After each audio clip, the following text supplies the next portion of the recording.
दोस्तों यहाँ पर आपको दिख रहा है कि मैं यहाँ पर दीपक ट्रेडर्स को कुछ प्रोडक्ट जिनके नेम से हम स्टॉक आइटम बनाते हैं, तो कुछ स्टॉक आइटम मैं उनको सेल करने जा रहा हूँ और इसलिए मैंने सेल्स वाउचर में एंट्री की है।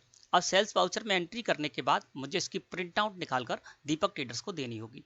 अब सेल्स इनवॉइस की प्रिंट आउट निकालने से पहले मैं इसका प्रिंट प्रीव्यू देखना चाहता हूँ कि मैं जो भी डिटेल्स इस सेल्स इनवॉइस में चाह रहा हूँ वो सारी की सारी डिटेल्स इस सेल्स इनवॉइस में शो हो रही हैं या नहीं हो रही हैं।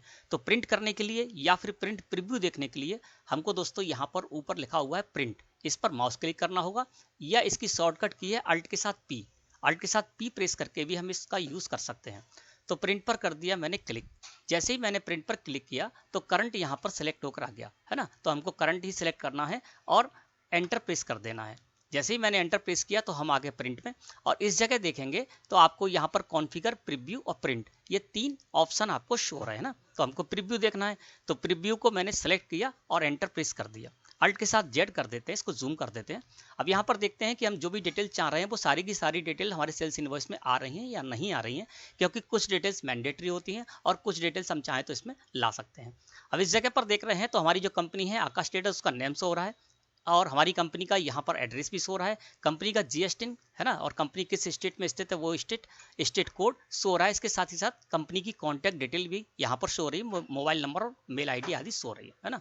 इसके साथ ही साथ जो हमारी दीपक ट्रेडर्स बायर पार्टी है तो उसकी भी डिटेल्स इसमें आनी चाहिए। तो दीपक ट्रेडर्स का नेम यहाँ पर शो हो रहा है, इनका जो एड्रेस है वो भी शो हो रहा है, इनका जीएसटी यानी goods and service tax identification number वो भी शो हो रहा है, पैन नंबर भी शो रहा है, स्टेट इनकी जो स्टेट है वो भी सो रही है, स्टेट कोड भी सो रहा है, प्लेस ऑफ सप्लाई के कॉलम में प्लेस ऑफ सप्लाई भी सो रही है यानी मध्य प्रदेश सो रहा है, और यहाँ पर इनकी जो कॉन्टैक्ट डिटेल्स है वो भी सो रही है। इसके साथ ही साथ हमारे इस इनवॉइस में सीरियल नंबर का कॉलम भी सो रहा है, एचएसएन कोड का कॉलम भी सो रहा है, और जो हमारे 4 स्टॉक आइटम जिनको हम सेल करने जा रहे हैं उनका एचएसएन कोड भी एचएसएन कोड के कॉलम में शो हो रहा है ना। तो ये सारी चीजें यदि आपके में शो नहीं हो रही, सेल्स इनवॉइस में डिटेल्स शो नहीं हो रही हैं, तो इस संबंध में मेरे चैनल पर वीडियो अपलोड है जिनको देखकर आप ये जान सकते हैं कि सेल्स इनवॉइस में किस तरह से आप अपनी कंपनी की सारी डिटेल, कॉन्टैक्ट डिटेल्स, बायर की डिटेल्स, कॉन्टैक्ट डिटेल्स, इसमें सीरियल नंबर, एचएसएन कोड का कॉलम और जो भी प्रोडक्ट है उनके एचएसएन कोड को किस तरह से शो करा सकते हैं। तो आप उन वीडियो को मेरे चैनल पर जाकर देख सकते हैं। इस वीडियो के डिस्क्रिप्शन में भी मैं कुछ वीडियो की लिंक आपको दे दूंगा जिन पर क्लिक करके आप देख सकते हैं और इस बारे में जानकारी ले सकते हैं। अब यहाँ पर जो सेल्स इनवॉइस में यहाँ पर देने जा रहा हूँ दीपक ट्रेडर्स को, तो इसमें जब हम देख रहे हैं तो हमारे जो 4 स्टॉक आइटम है, आमंड्स, साल्ट, शुगर और सुपारी है ना, तो हम जब इस प्रिंट प्रीव्यू को देख रहे हैं तो यहाँ पर जीएसटी रेट का कॉलम शो नहीं हो रहा है।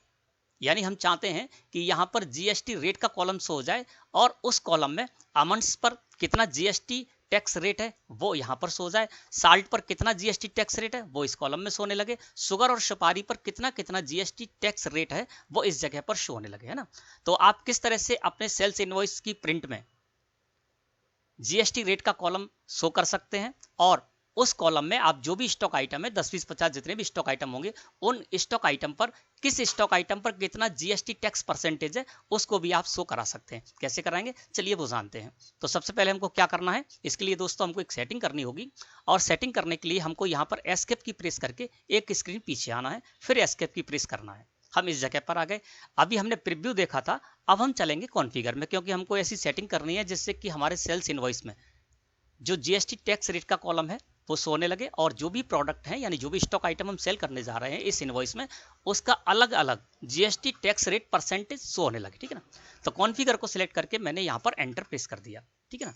और यहाँ पर आने के बाद दोस्तों आपको आना है स्टेटरी डिटेल्स में, ठीक है ना। तो यहाँ पर स्टेटरी डिटेल्स में जब आप आ जाएंगे तो स्टेटरी डिटेल्स में आपको आने के बाद यहाँ पर आपको एक फीचर शो होगा स्टेटरी डिटेल्स के अंतर्गत, है ना। तो यहाँ पर आपको एक फीचर शो होगा और उसको आपको एक ऑप्शन है उसको आपको यस करना होगा। किसको यस करना है, तो यहाँ पर है show GST rate in percentage, है ना, ये नो है, इस वजह से ये कॉलम शो नहीं हो रहा था। तो आपको क्या करना है, प्रिंट कॉन्फ़िगरेशन में आकर और स्टेटरी डिटेल्स के अंतर्गत show GST rate in percentage इसको यस करना है। और यस करने के लिए आपको क्या करना है, यस करने के लिए आपको यस लिखना नहीं है, यस करने के लिए आपको एंटर प्रेस करना है ना। तो हम इसको यस करने के लिए एंटर प्रेस कर देते हैं।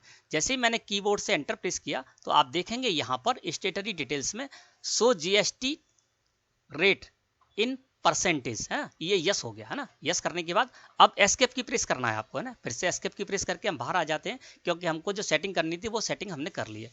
अब चलते फिर से प्रीव्यू देखने के लिए कि हमने जो सेटिंग की है वो कॉलम उस जगह पर शो हो रहा है या नहीं हो रहा है, उससे संबंधित डिटेल हमारे जीएसटी इनवॉइस में शो हो रही है या नहीं हो रही है।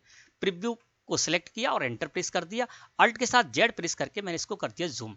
अब देखिए यहाँ पर, देखिए आपके सामने यहाँ पर जीएसटी रेट का एक कॉलम आ गया, जो कि पहले नहीं आ रहा था। यहाँ पर जीएसटी रेट का कॉलम आ गया और इसके साथ ही साथ यहाँ पर हर स्टॉक आइटम के लिए कितना जीएसटी रेट है वो इस जगह पर शो हो रहा है। जैसे अमंड्स के सामने यहाँ पर 12% हो रहा है, यानी अमंड्स जो स्टॉक आइटम है, जो प्रोडक्ट है, उस पर 12% इंटीग्रेटेड टैक्स है, यानी पूरा टैक्स जो होगा, टोटल टैक्स जो होगा वो इस जगह पर शो होगा ना। साल्ट में देख रहे हैं तो साल्ट में यहाँ पर 0% शो रहा है। शुगर में देख रहे हैं तो शुगर पर 5% टैक्स है और सुपारी पर 18% टैक्स है। तो ये जितने भी आपके स्टॉक आइटम होंगे वो अलग यहाँ पर जीएसटी रेट के कॉलम में शो होने लगेंगे ना। और इसके साथ ही साथ ये आ कहाँ से रहे, तो जो हमने स्टॉक आइटम बनाए थे, अमंड, साल्ट, शुगर, सुपारी, स्टॉक आइटम बनाए थे, और स्टॉक आइटम बनाते समय जितना वहां पर हमने इंटीग्रेटेड टैक्स सेट किया था वो अपने आप यहाँ पर उठकर आ जाएगा जीएसटी रेट के कॉलम में। तो इस तरह से आपके जितने भी स्टॉक आइटम हो, उन स्टॉक आइटम को आप यहाँ पर जीएसटी रेट का कॉलम शो करा सकते हैं इसमें, और हर स्टॉक आइटम पर कितना जीएसटी टैक्स परसेंटेज है वो इस जगह पर शो हो जाएगा ना।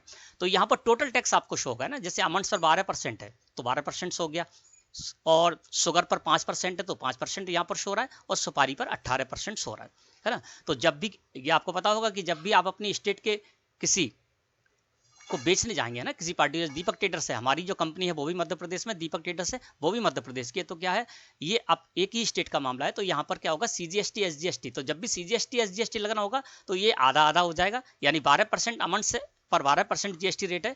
तो जब भी आप अपनी स्टेट में सेल करेंगे, है ना, तो क्या होगा, उस पर 6% सीजीएसटी और एसजीएसटी लग जाएगा, और जब आप अपनी स्टेट से बाहर सेल करेंगे तो अमाउंट्स पर 12% आईजीएसटी यानी इंटीग्रेटेड टैक्स लग जाएगा ना। तो इस तरह से दोस्तों आपको जब भी अपने सेल्स इनवॉइस में जीएसटी टैक्स रेट का कॉलम शो कराना है ना, तो वो किस तरह से शो करा सकते हैं। और इसके साथ ही साथ हर स्टॉक आइटम पर जो भी जीएसटी टैक्स रेट है, इंटीग्रेटेड टैक्स आपने सेट किया है, वो इस जगह पर शो हो जाएगा। आशा है कि आज का टॉपिक आपको अच्छी तरह समझ में आ गया होगा। वीडियो अच्छी लगी हो तो लाइक करें। धन्यवाद।